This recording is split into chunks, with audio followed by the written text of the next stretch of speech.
İqamətgahı Jakarta şəhərində olmaqla Azərbaycanın Filippindəki səfiri Ramil Rzayev etimadnaməsini bu ölkənin prezidenti Ferdinand Romualdez Marcosa təqdim edib. Malakanang prezident sarayında baş tutan mərasimdə səfir Azərbaycan prezidenti İlham Əliyevin salamlarını və xoş arzularını Filippinin dövlət başçısına çatdırıb. Ferdinand Romualdez Marcos öz növbəsində səmimi salamlarının və xoş arzularının Azərbaycan prezidentinə çatdırılmasını xahiş edib.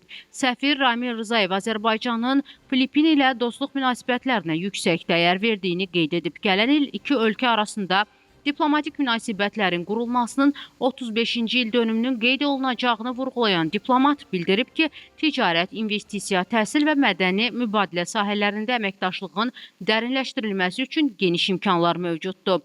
Səfir həmçinin Filippini bu il Cənub-Şərqi Asiya Dövlətləri Assosiasiyasına sədrliyi münasibəti ilə təbrik edib və ölkəyə regional əməkdaşlığın və rifahın inkişafı istiqamətində uğurlar arzulayıb. Təqdim etmə mərasimindən sonra Manialda yerləşən Rizal heykəli önündə əklil qoyulub.